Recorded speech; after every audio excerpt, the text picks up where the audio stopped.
Hi, everyone, and welcome back to the next segment of our today morning session. Um, as a tribute to Lord Buddha, today we are going to understand a few more teachings of Lord Buddha. We have learned Anapanasati meditation uh, given to us by Lord Buddha, and it has helped most of us. So this simple technique, which he gave us, following our breath and being in the moment 2,500 years back, has been the basis of all the various modalities of meditation all over the world. So, if I would say that we should feel proud that the origin of spirituality, the origin of meditation has all been from our part of the world, and it has gone all over now, right? So Lord Buddha, as we say, he was not born a monk. We all know that. He was born to a king, right? So he was a prince when he was born. And there's a little story which goes behind his birth that before he was born, his mother had a dream. In a dream, I think she had an elephant. Jagdish, please correct me if I go wrong somewhere. She had a dream where I think, some symbols had come, an elephant and a lotus or something. And then they called all the learned people of their kingdom to ask what could this mean. So they were told by the learned ones then that your son will either be a very great king or he's going to be a big spiritual person. He will be spreading spirituality and he's going to renounce the world. So this really disturbed the parents, and they made sure that he is kept away from any negativity, any kind of sorrow or sadness. And they showered him with their love, with their luxuries. In fact, he had three palaces. All of them had ponds and beautiful palaces. And they got him married at a very young age of, I think, 16 or 18, like that. And he had a beautiful life. He had a beautiful wife, and they both loved each other immensely. Then they had a son also by the name of Rahul. But as luck would have it, or as destiny would have it, he went for a little walk. He went for a little ride with his friend outside, and he saw a few things which disturbed him. We have all studied this at school. Oh, just a minute. Okay. So he saw people suffering. He saw people,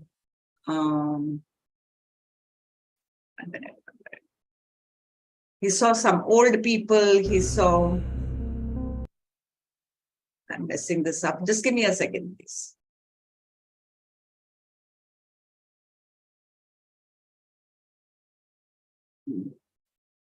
Okay.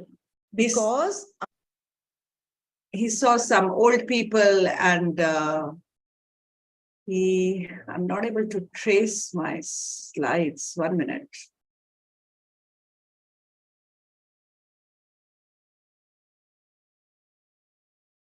And he saw all that suffering.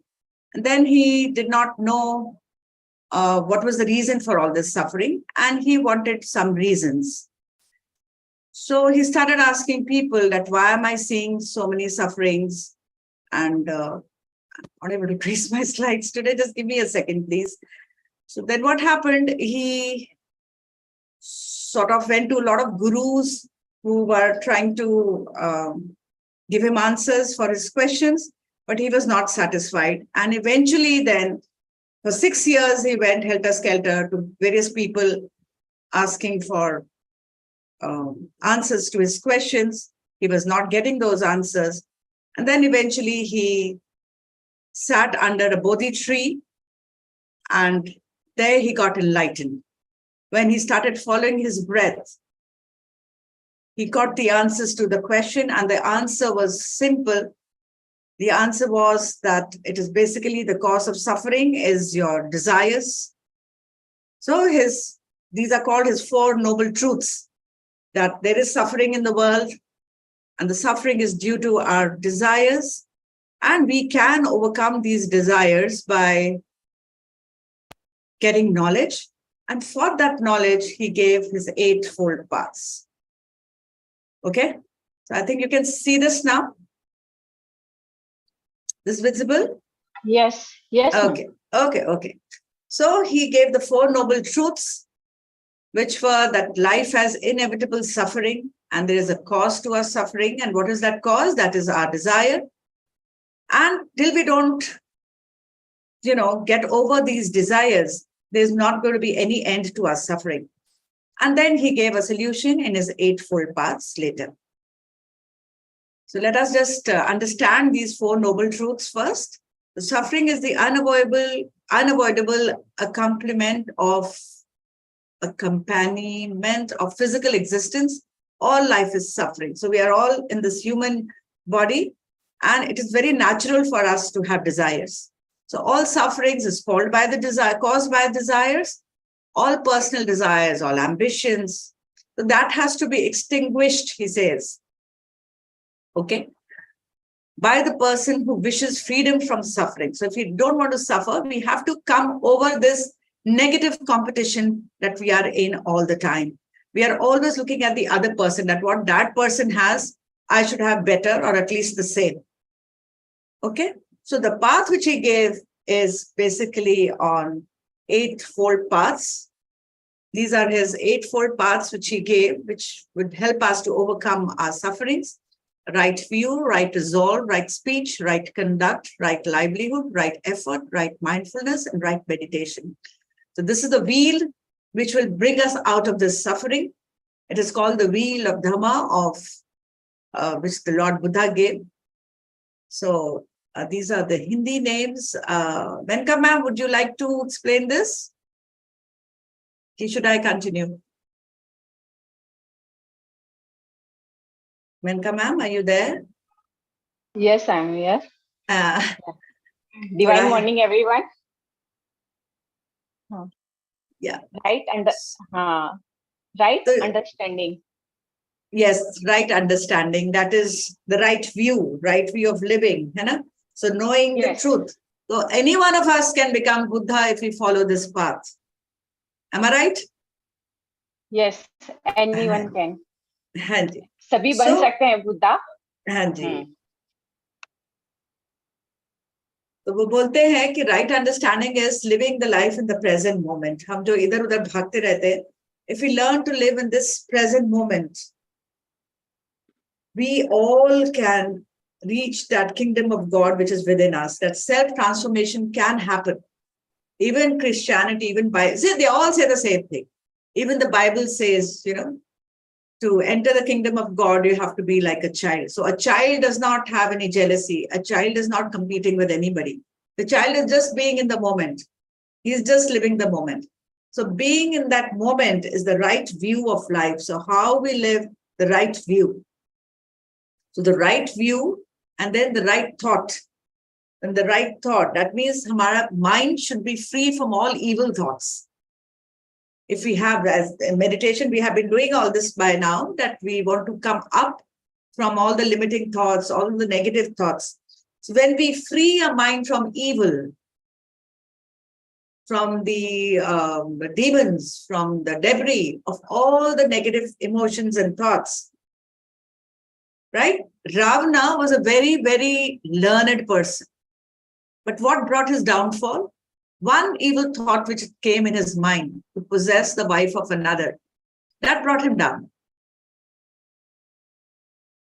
So it's basically the thought. Aapka kaise thoughts hai? Samya sankalpa. That means what kind of thoughts you have inside. That is going to decide how fast you're going to reach the Buddha which is already inside you. Okay? And the third one is right speech. We have spoken a lot on that. Remember, nonviolent communication also comes under this, that whatever we speak should not be hurting anybody else. So never speak negative. We say, what is gossip? Gossip is when two people sit and talk about a third person. It is called gossip. Okay. So we should speak to the point, whatever we want to say, speak to the point. Don't speak too much and don't be absolutely quiet also. Learn to express. So we have talked a lot on right speech when we did nonviolent communication. Okay. One more thing, you should also know when to speak. It's not that you can speak well, so you speak just everywhere. Whenever we attend sessions and when there's a senior master speaking, it's always what you say, wise to be quiet and listen, because you will definitely hear something which you did not know. Even if you think you know everything, but sometimes when you're listening to people who have, who have attained more wisdom than you will be able to grasp something more. If you say, oh, I know everything, I don't need to attend this session. We have all studied about Buddha. I know everything. We've done it in history. And what's the need? I don't need to attend anything. So, but when you become a listener, it is adding up to your learnings. Okay. Then comes right action. Right action. Bhagavad Gita, we are doing the first 6 chapters. As I told you, it's all on Kriya Yoga, doing the right action. So we have to just do the action and not bother about the results. Though it's very easily said than done. But yes, if we are conscious of it and we keep reminding ourselves of it time and again, we will at least become conscious. The minute we start expectations, there'll be something inside us will ring a bell that, hold on, we are not supposed to be expecting anything out of it. And you will see, if you're patient, it will definitely come back to you sometime. So right livelihood. When I say right livelihood means whatever career you choose, like your children are growing up, they will be choosing careers. Whatever career you choose should be respecting life somehow. Otherwise, we are adding it to our karmas. Any occupation which forces you to speak lies, which forces you to kill, which forces you to, when I say like people who are doing butchery and all that, I feel they are adding up to their karmas without their knowing it, though it's their livelihood. But we have to be very wise to choose our livelihood. Okay. So our earning should also be correct. The way we earn our livelihood should be the right way. It should not take us into doing the wrong. So these are Buddha's teachings. How much we are able to stick on them, that choice is ours. Okay. Then after that comes the right livelihood. So how sincere we are, right effort, how sincere we are in our efforts. So we don't have to waste time in things where we are not interested. So our energy is not created or destroyed. We have a limited amount of energy. So how much energy you're spending on your purpose of life? That is right efforts. You could be doing hard work. Hard work is not going to get you results. You have to know what is the correct effort you have to do. Okay.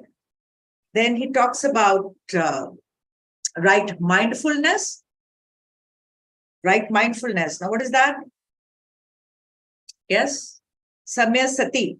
That means right concentration. How focused we are on what we are doing.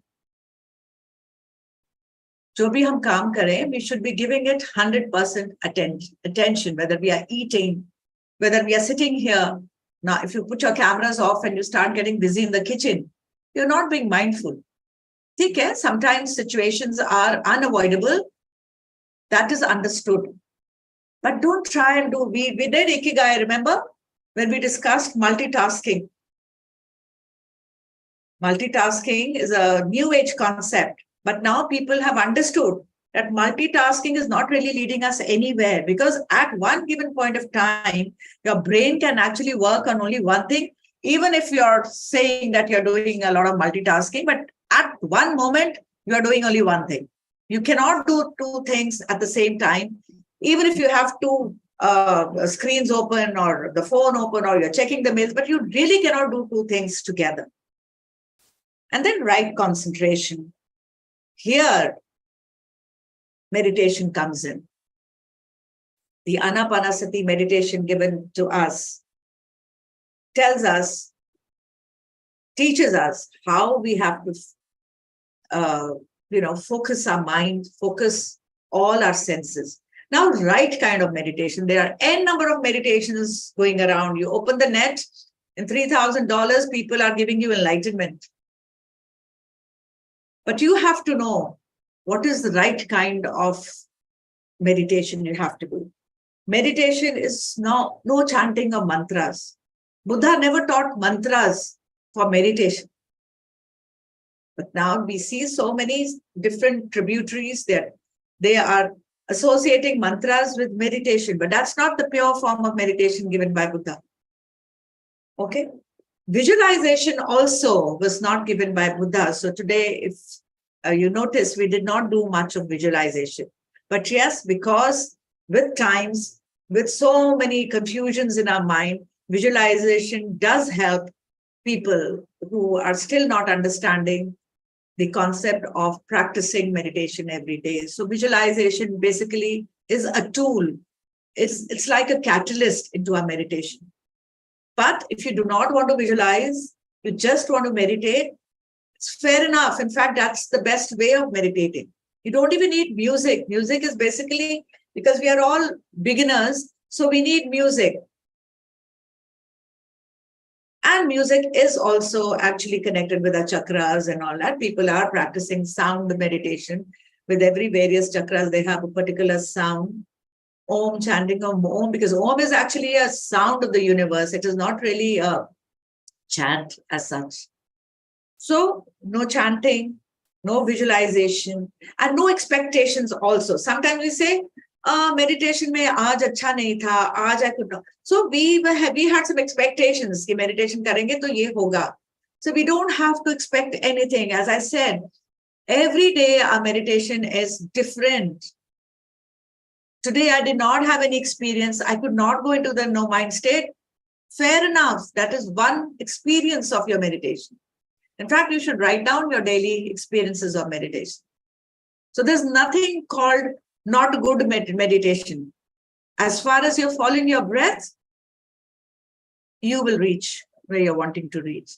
So without keeping a goal or a focus that, oh, today I'm going to sit in meditation, and today I'm going to go into the no mind state, and today I'm going to see Lord Krishna in my meditation. If we keep these kind of thoughts in our mind, that is not what Buddha told us. Okay? So he said, meditation is just keeping your mind empty, and then you become in union with your inner self. It's just that. Simple as that. So we don't have to complicate it. So if we see these once again, these noble eightfold path which the Buddha gave us. So if we divide it into three major sections, the first two, the right understanding and the right thought, comes in the division of wisdom. More and more wisdom you gather, more and more right view you will have about life. So when we are understanding Bhagavad Gita, it is helping us in meditation. Next, right speech, right action, right livelihood. This is the division of ethical conduct, how we are supposed to behave. Okay?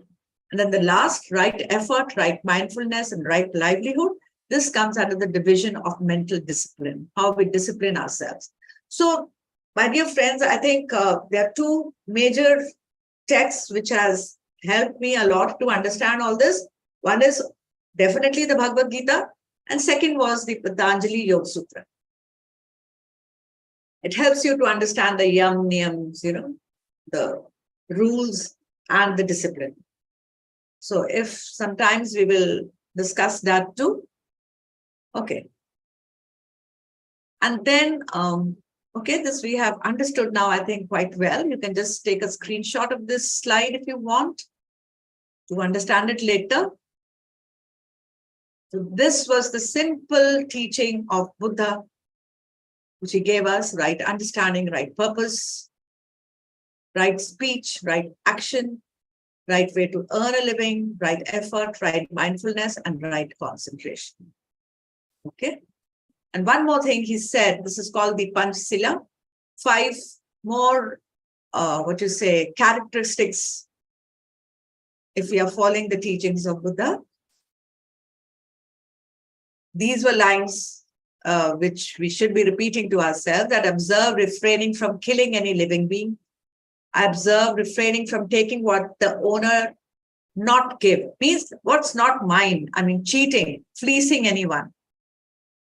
I observe refraining from committing sexual misconduct. I observe refraining from telling lies. I observe refraining from taking any intoxicant or drug. So as it is, when we do our meditation, all those happy hormones, I was telling you, we secrete, that DMT is getting secreted in your brains naturally, which generally people, when they want to accelerate their practice, they go into various things like ayahuasca and all that, which somehow I have never really understood, because that is like,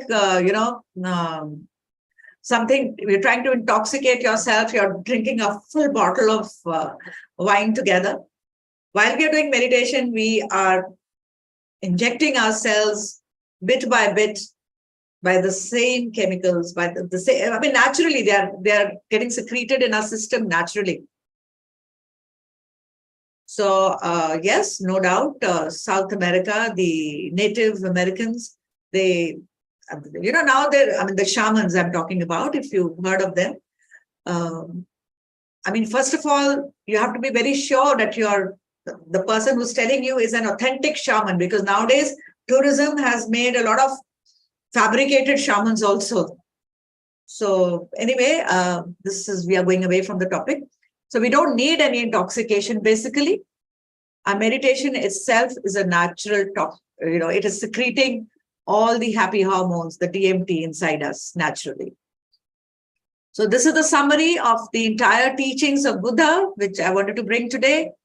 I have put the Four Noble Truths one side, the Noble Eightfold Path on the other side, and the 5 characteristics of a person who is following this path. So that's all I had to share today on the teachings of Buddha. Anybody would like to add anything here? Jagdish, some insights from you, please. Because mine was a very basic primary lesson today. No. Greetings. Yes, sir. I'm actually tempted to say something else that summarizes this particular attitude where this eightfold path tells us.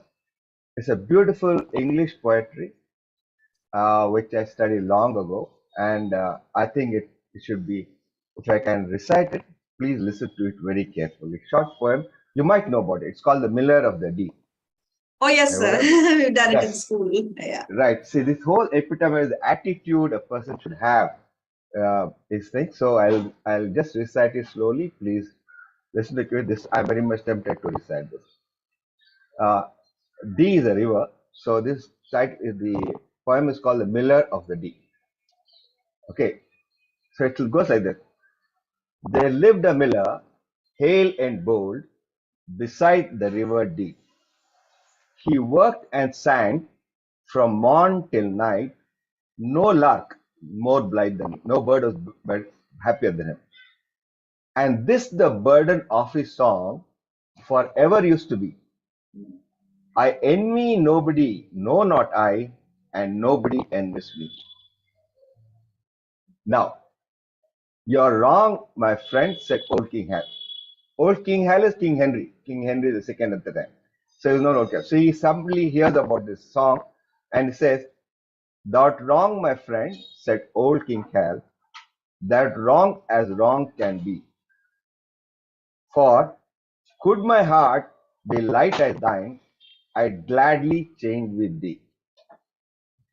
Now tell me, friend, what makes thee sing with voice so loud and free, while I am sad, though I am the king beside the river deep."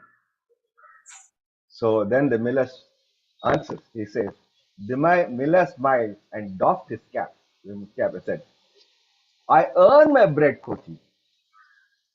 I love my wife. I love my friends. I love my children three. I owe no penny." He doesn't own anything. "I owe no penny I cannot pay." He lives within his means, right? I owe no penny I cannot pay. I thank the river Dee that turns the mill, that grinds the corn to feed my babes and me.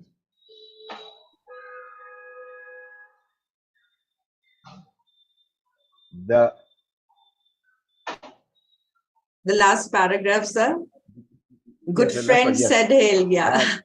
And the good friend said Hal and sighed the while. Farewell and happy be. Thy measly cap is worth my crown. Thy mill my kingdom's fee. Such men as thou are Englishmen, miller of miller of the day. I hope you Yes, got this sir. very carefully. You This took us back to attitude of school. this eightfold is complete. Yes, this eightfold is completely epitomized this one person's attitude, right? He doesn't bother Charles anyone. Mackay. He's happy with Charles what he Mackay, does. right? Charles Yeah. Dick, Charles Dick, correct, Yes. right? And then he is very grateful to what is happening, and he is all loving, and that's what makes him love the free. And the King Hal, he says he can't sing the free. Say no more if thou's be true, that no one is thee. Thanks a lot. Beautiful, sir. I I'll wish you feel had taught me tempted to say social science. I would have loved the subject because so such a beautiful way. I hope my teachers here are learning. This is what we call about multidimensional teaching, poetry with social science. So it's such a lovely way of putting things across. So what all I have been sharing for the past half an hour, sir has summarized it in this poem. I'm going to share this poem on the group and you can all relate it. And when we teach children Life of Buddha, you can easily relate it. It's so beautifully done, sir. Thank you so much. Thank you so much. Well, thank you. So, anyone? I always love poetry because it comes from the soul. Yes, sir. So what has been your subject actually in teaching? Actually, I'm an information technology person. Oh, wonderful. But I've always been fond of other subjects. Literature and philosophy has been mine. Yes, that's actually the correct way of teaching, amalgamating everything. We compartmentalize it and then lose the connections. Yes, sir. It was beautifully done. So anyone, any comments? Come on. I'm sure after this poetry, you have understood the entire life and teachings of Buddha. So even if you teach your children this, it's a very, very simple poem. No difficult words. If you can just share it with your students and this just related with the life of Buddha. Latika. Yeah, hi, Latika is a political science teacher. This is nothing to do with my subject. Yeah. But yes, as Sir said, this poem also I remembered. And, sometimes we tend to forget we studied. These session like today, what you told about Gautam Buddha is also again related to a chapter in history, which we do. Very, very basic. But, when we teach the children, they don't actually understand because they don't have the experience. Today, I think all of us here have a lot of experience of life. So we can relate to what is being said when we talk about right path and right. Everybody knows all these things. Anybody so it's nothing new. It's just that it needs to be reiterated, maybe, once in a while. And at the end of the day, I think if you have good thoughts about yourself, you'll have good thoughts about others. And that's what it's all about. Yes. So basically the learning is simple, but now, there are so many people and they understand it different languages. Therefore, so many modalities have come up, even of meditation. Otherwise, the actual meditation which was given was just following the breath, which we are doing. We are just following the simple Anapanasati of Lord Buddha. And we are trying to at least getting conscious about all these things, these new concepts. So it's basically reading more, understanding more, sitting together. What we are doing just now is called Sajjan Sangatya, right? We are all satsang. Satsang is not sitting together and just singing one bhajan together for an hour. That is not really satsang. What we're doing now is the true meaning of satsang. We are trying to understand from each other And I'm not going to forget this. This poem, I did it in school, I remember, and that was over. We must have crammed it. But how beautifully Sir has connected it with the teachings of Lord Buddha. Commendable. Really beautiful.